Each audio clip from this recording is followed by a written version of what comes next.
We are back on MorningLine. Our guest this morning, Davidson County Sheriff Daron Hall, talking about the situation yesterday in Texas at the elementary school, the mass shooting, and what is being done. You know, every school district, every municipality, you included in law enforcement, are evaluating things after this. That's the thing that's frustrating. We have seen these shootings. I think I saw some statistic yesterday. In the past year or two, there's been nearly 30 school shootings, and I'm not sure how they say definition of school shootings. They're not always mass shootings like this one. 30 in this country in the past year all around, and so we talk about it all the time, but nothing seems to change. And it's because it's a difficult subject. What do you do? I mean, that's... Now, I remember, and again, I'm like, just like you, I mean, there was a company that came through town and was, you know, proposing for the public school system here and private schools too, but, you know, you also have to realize too, when the law enforcement, you mentioned Border Patrols who arrived. Yeah, they were some of the first ones on the scene. I don't think there were, it was an SRO at this school. I could be wrong. I believe you're right. And my understanding is the actual person who took down the shooter was the SWAT team of Border Patrol. Okay. I saw that on TV last night. I'm not swearing that's true, but the point I'm trying to bring up is it's all hands on deck, and again, it's not unusual down there to have the federal government involved, law enforcement all over the county, very close to the border. So there's a lot of that goes on a daily basis.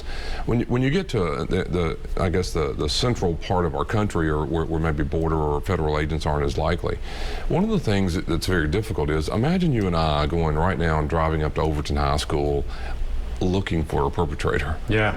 I mean, we've been called to the scene, right? Well, imagine how massive the building is, and imagine how many doors, exterior doors, interior. I mean, just the general knowing of what we're pulling up to. Forget the fact that we know there's a shooter.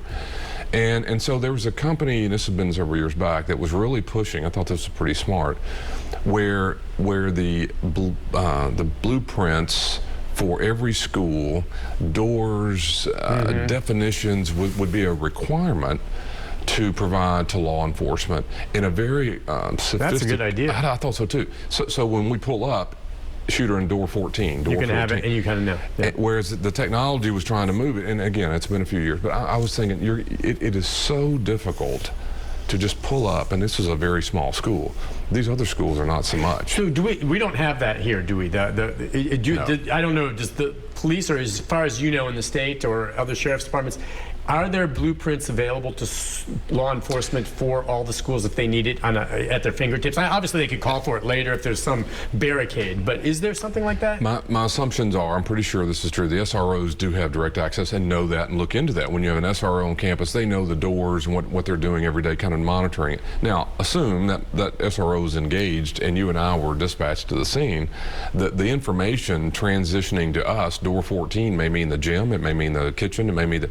So I don't know the solution, but I think the technology of kind of, I mean, in our world of jails, for example, the technology now tells us where there's a fire, boom, boom, boom. We don't have to, used to, the smoke alarm went off, everybody went looking for the fire. You know, so to minimize, from a technology standpoint, what we're really looking for and where to reduce the loss is really going to be a huge step. I mean, go to Antioch High School. I went to Antioch, the old Antioch. There's 200 and something students in my class. There's 2,000. The schools are massive, and so when you pull up on the scene, just to get your general understanding what you're really looking for, even if the SRO is on there without some technology to help you, is going to be a huge challenge. And so, you know, we'll hear something more about this one. It was a small school, and obviously they just responded. My understanding is Border Patrol was there, exchanged gunfire with the guy. I believe the Border Patrol was actually shot as well.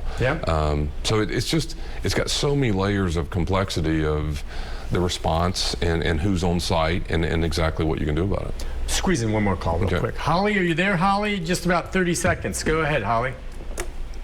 I have a statement and kind of a question. I have children that attend Wilson County schools, and we have a system where you have the intercom buzz in, and they actually have a camera system so they can see who's at the buzzer. You cannot access any exterior door that's open. They're locked. I kind of am thankful for that. I just think that maybe people should follow suit. And I learned yesterday that, and if the office staff doesn't recognize you, they can ask what you're there for. At Lebanon High School, if they enter the school, they can't go past the office without coming to the desk first. So I just think that that's a good safety thing. And secondly, I learned yesterday that because of the poverty level of this town in Texas, that they could not afford an SRO. So at what point does the state step up and say, hey, money, poverty level or not, let's protect our schools and our children? That's great. I mean, they're priceless. And she makes a good point. My son went to school in Wilson County as well, and she's exactly right. That security and the cameras and the lock and all, that's good. That's all good stuff. Ultimately, though, try it yourself, ma'am. If you go and walk around Wilson County schools and you wait and look for your moment, you're going to find a way in, because it's not a jail. Students come out, and if you're just waiting, you can grab the door and go in one of the... I mean, there's ways someone can get in if they really want to. But as a law-abiding adult like she is and I am, I'd go. I'd buzz it. They see me. I explain. I go to the office first. I get a badge. I think it's great. And it's locked down as best as they can. Just a minute left. I mean, but that works. You're right. But it's got to go beyond that. I think a lot of schools are already doing that. We need to do that. The thing I would back up her a little bit on, we need to be careful about, it really wasn't maybe poverty level about that school, but Nashville must be in poverty too, because there's not an SRO in every school. Right. Now, and again, the point is we need to be able to do that. Keep in mind that is a resource problem too. There aren't enough people that would be willing to go do this all over our country, to go to every school, and I forgot hundreds of thousands of schools, that you'd have to have someone. And keep in mind, law enforcement's having trouble recruiting people to work in a vehicle. I know. Well, you've told me how hard it is for law enforcement to recruit. Look, we got to wrap it up. We have so much more to talk about on this, but I really appreciate everyone sounding off on this and your thoughts. Sheriff, we'll talk about this again. We'll see you soon, my friends. Better days. Taking a break. Be back with a programming note right after this.